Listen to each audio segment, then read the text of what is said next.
Thank you, Madam Chairwoman. Madam Acting Secretary, thank you for being here today.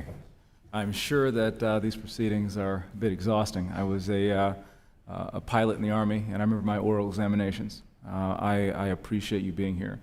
But I have some very important questions for my district.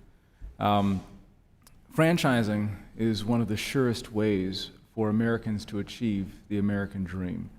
As a walking recipient and result of the American dream, my father came up from the Jim Crow South with a truck, a trailer, and no excuses, was able to achieve something he didn't even think was possible. He was able to pass a very profitable automotive logistics business to his family now, and through franchising, many folks in my district and around the country are able to achieve a better future for themselves and for their families.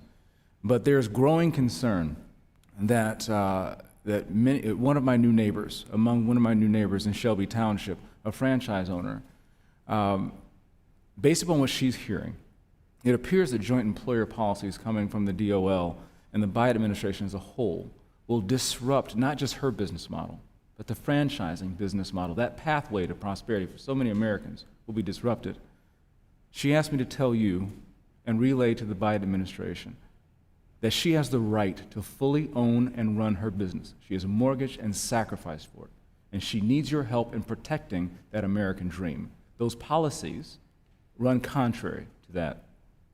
If these policies are enacted, specific to joint employer policies, she fears that her business will be shut down or that she will cede her operational control to the federal government.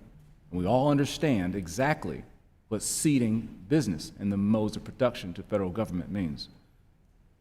I would like to know, so I can tell her, why does it seem so often that the administration is adversarial to businesses, DOL in particular, through policies that cast entrepreneurs aside?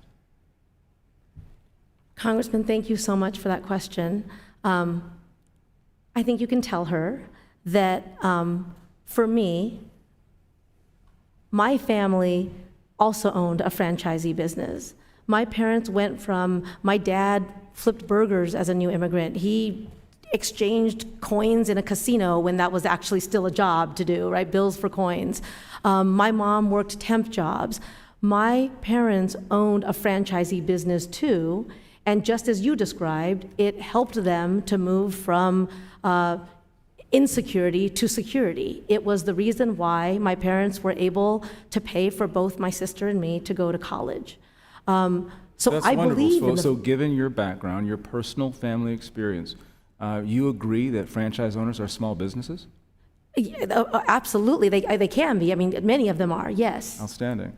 And so given your personal experience, can you commit to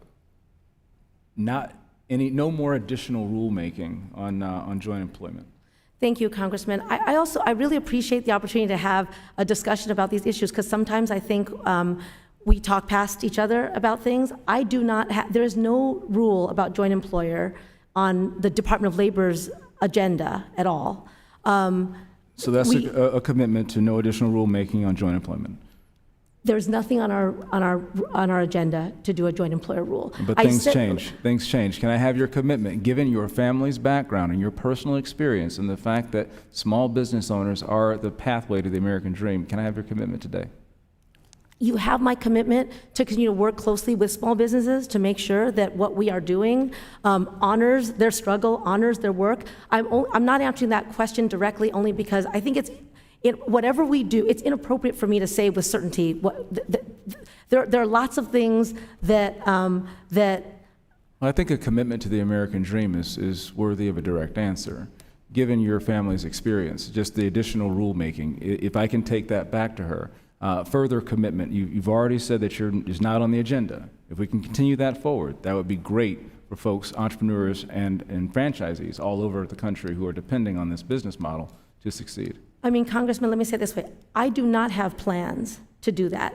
If I did, I would have put it on the agenda. There's nothing on our agenda that would suggest that we're going to do a joint employer rule. What may be causing confusion, and what I think has been clarified here, is that there are other agencies that are pursuing such rules. They're not affiliated with the Department of Labor. I think the fear comes is once you are confirmed, there have been very little that the federal government has done to engender trust amongst the American people. And I was looking for a confirmation that you would at least leave that one alone so we can have some sort of stability as folks try to achieve the American dream.